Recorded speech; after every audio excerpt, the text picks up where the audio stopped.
For step 5, our goal is to make this game a little bit more complicated. At this point, this game is far too easy, and I know that we can make it more complicated and make it much more fun and interesting. So the first thing we're going to do is add some boosts to our game, which will speed up the boat. So we're going to edit our stage backdrop and add in some boosts. So we can go to click on our stage backdrop, go to backdrops, and what I actually did here is I added a second backdrop with these white bees for boost. So that's already programmed in for you. You don't have to remake the boost. So we need to add some code to our Boats Forever loop so that it moves 3 extra steps when touching the white booster. So we need to click back on our boat. So we have our boat script up here. And we are just going to add another if-then block. So if-then block, and we're going to do if touching color of the white bees. Then we're going to give our boat a little boost, and we are going to have it move 3 steps instead of 1. And this if-then loop, same thing, inside our forever loop. Now we have 4 if-then loops inside our forever loop. So let's see if this works. I'm going along, I get to the bee, up, and I did speed up, but I didn't turn away from the wall, so I just have to make sure that I turn away. Up, there we went.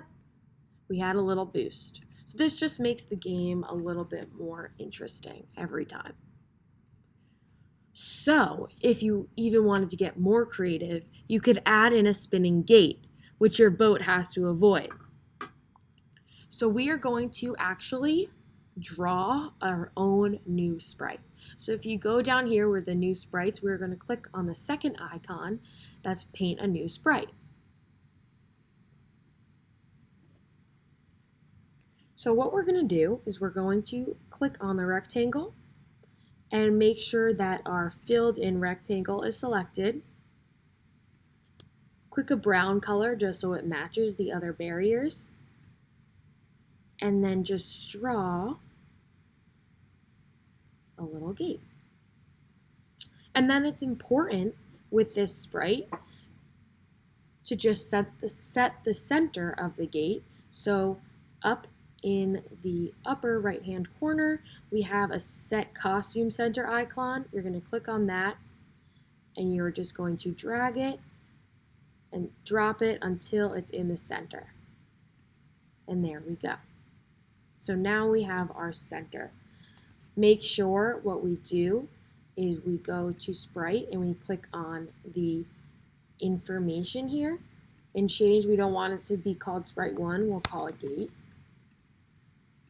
And now it says it's at gate. So we go to the gate script. Okay, and we want to move our gate to a better spot on the stage because we don't want our gate to be there. We want it to maybe be in this big area here. Now, if you notice, this gate is a little bit too big and it crosses over the path and won't let the boat through. So if we go up to the top of our screen and just click this shrink block, just click on the gate, it'll shrink until it gets to a size that is desirable for our game. So we have the gate, and we are going to add some code to our Boats Forever loop so that the gate will spin slowly forever. So here we go. We are going to click when the green flag is clicked, and we want our gate to spin forever. So let's try this. When green flag is clicked, we want the gate to spin forever, and maybe we'll have it turn 15 degrees just like that. And let's see if this works. When I press the green flag, look at that. Our obstacle is constantly spinning. Now, if you want it to spin a little bit slower, which may be a good thing, we could add a weight block in here and it'll spin like that. That's a little too easy in my opinion. So maybe we'll make it something like 0.25 and the boat and the gate will spin just like that.